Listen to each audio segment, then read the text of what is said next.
Their chisels hit the wall at sunrise. By noon, a god had been erased. By the end of the week, they were all gone. Amarna, Osiris, Horus, Ra. 3,000 years of worship, hundreds of temples, millions of prayers, banned.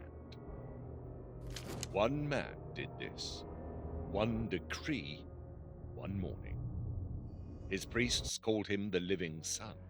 His enemies called him a madman. The priests he destroyed called him something we can't repeat. And history, for 3,000 years, pretended he never existed. His name was Akhenaten, and what he did, no pharaoh had ever dared, and no one ever would again. He wasn't always a heretic. He was born Amenhotep IV, son of one of the greatest pharaohs Egypt ever produced, heir to a kingdom so rich, so powerful, that foreign kings with their own armies, their own gods, their own empires, would write letters to his father begging for gold. Just a little gold, they said, like dust. Surely you have enough to spare. Egypt didn't just rule the ancient world.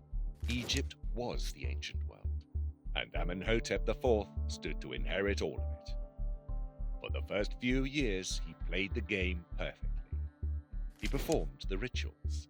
He honored the priests. He maintained the divine order that had held Egypt together for 1,500 years. He looked like every pharaoh before him. But something was wrong. Not with Egypt, with him. Something was building behind those eyes, something that would not be contained. And when it finally broke loose, the world would never be the same. In the 5th year of his reign, he changed his name. Amenhotep, Amen is satisfied, gone. He was now Akhenaten, effective servant of the Aten. That single name change should have told everyone exactly what was coming. Nobody listened. He built a city, from nothing, on land that had never been touched by a single human hand. No history, no old gods, no memory. 20,000 people ripped from their lives and relocated to a desert. He called it Akhenaten, the horizon of the Aten. He told his court they were going to paradise. He didn't mention they'd never be allowed to leave. And then, year 9, the moment that should have been impossible. He didn't just promote the Aten. He banned everything else. He shut the temples, every single one. He stripped the priests of Amarna, the most powerful religious institution in the ancient world, of their land, their income, their authority, their identity. And then he sent the chiseled. They went to every temple, every monument, every public wall, every tomb, and they cut out the name of Amarna. Everywhere it appeared, every inscription, every offering table, every statue, even the tomb of his own father. Let that stand for a moment. For an Egyptian, Amarna wasn't a concept. He wasn't a story you told your children. He was the breath in your lungs. He was the reason the sun rose. He was the force that kept the dead from being lost forever. To erase his name was to unmake the universe. Akhenaten did it anyway, and he smiled while he did it. Here's what the history books often skip. The people hated it. Not quietly, not privately. They hated it with a deep, bone-level terror of people whose entire understanding of reality had been ripped away from them. These weren't abstract religious debates.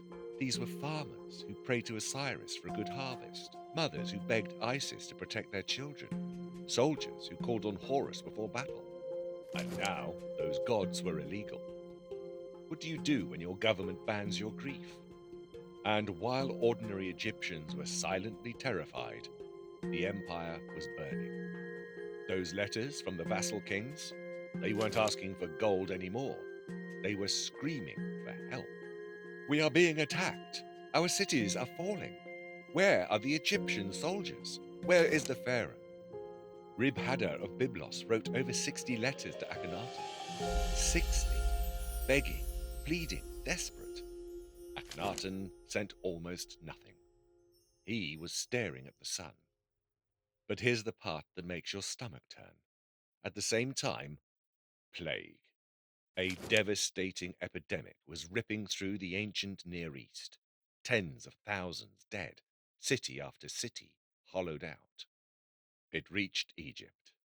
Some historians believe it was so catastrophic, so civilization-ending, that it echoed through generations of storytelling. That it might be the origin of what later became the biblical plagues of Egypt.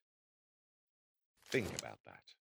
An empire under military assault, a population dying of disease, a priesthood stripped of power, a people stripped of their gods. And the man on the throne had never felt more certain he was right. In the 17th year of his reign, Akhenaten disappeared from the records. No death announcement, no grand funeral, no official proclamation. Just silence. One day he was there, the next, nothing.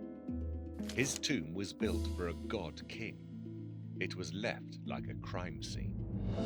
The boy who came after him was barely 9 years old. He was born Tutankhaten, living image of the art.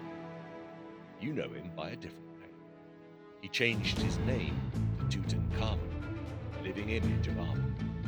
The old gods were coming home, and everyone was quietly, desperately pretending the last 17 years hadn't happened.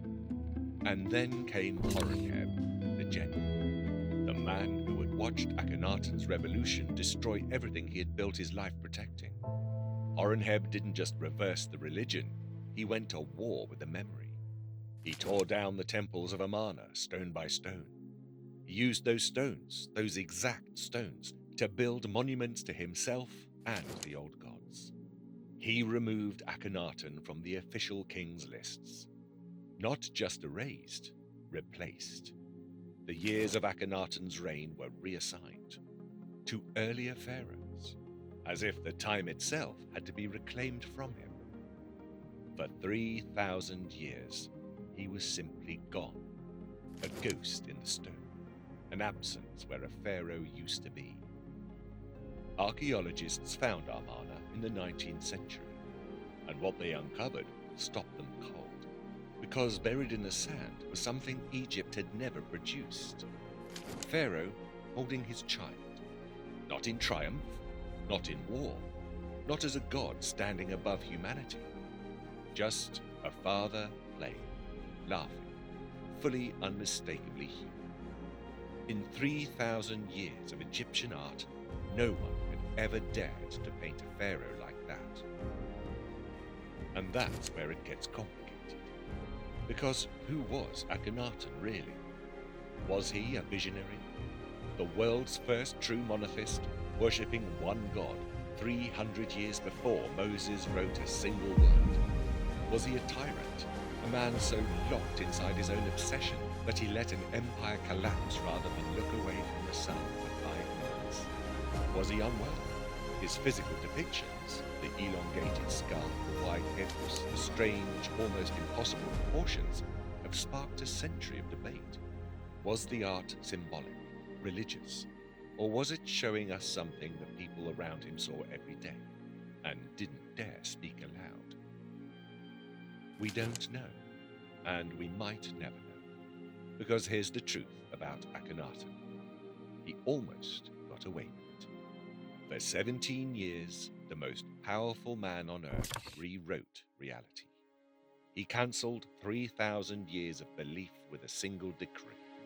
He built an entire civilization from sand, temples, palaces, art, a language for talking to God, and buried it all himself by dying. His city is dust, his religion died with him. His successors spent decades trying to make the world forget he ever drew breath. And yet, 3,000 years later, his is the name we remember. His is the face we can't stop studying. His is the question that never gets answered. Maybe that was always the point. If Akhenaten's story starts with Amun being erased, then Hatshepsut's story ends exactly the same way. And her story, of a woman who ruled as pharaoh for 21 years and was then wiped from history, is already on the channel. 2 erasures, 2 pharaohs, 1 civilization that couldn't stop devouring its own greatest minds. The Civilization Rewind. We go back so you don't have to wonder.